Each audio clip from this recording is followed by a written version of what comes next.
দুরন্ত বলবো না, কারণ এই টিমটার স্ট্র্যাটেজি ছিলই যে আমরা গোল খাবো না, ড্রয়ের খেলা খেলতে নেমেছি।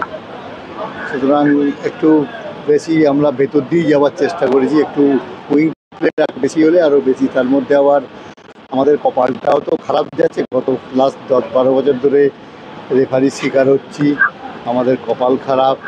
এই যে করে 3টে বল বারে লেগেলো, তখন একটু দুশ্চিন্তায় পড়ে গেছিলাম যে ম্যাচটা কী হবে।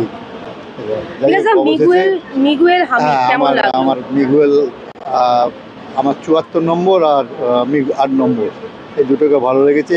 ওই সেটা যেটা হামিদ যেটা পরে নেমেছে, ও আমাদের মনে দাগ কাটতে পারেনি, অল্প সময় খেলেছে, সবে এসছে, তো আরও বেশি প্র্যাকটিস করে হয়তো এতে ফর্মে ফিরবে।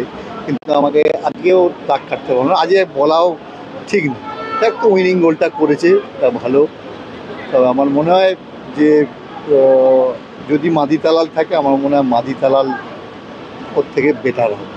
এটা আমার আমার আমার মানে হ্যাঁ, এও একটু উজ্জ্বল স্ট্রাইকার, ওপর থেকেই খেলে মাদি তালালটা অনেক ভালো, অনেক বেটার প্লেয়ার। যাই হোক, নিয়ে এসছে অনেক বাইরে এসছে, আরও প্র্যাকটিস করুক। একদিনেই কিছু বলা ইজ ভেরি ডিফিকাল্ট।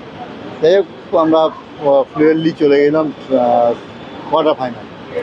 কার সঙ্গে পড়বে তাও বোধ এখনও ঠিক হয়নি। এই কোয়ার্টার ফাইনাল রেডি তোমার হবে না, নক আউট। আরো একটা বিষয়, আজকে গ্যালারিতে যে প্রতিবাদী একটা ব্যানার দেখা গেল, এটা নিয়ে দেখো, আমার এটা নিয়ে কম, আমি খেলা দেখতে আছি, দলকে ভালোবাসি, সুতরাং এই রাজনীতি নিয়ে আমি কোনো কমেন্টস করা আমার উচিত।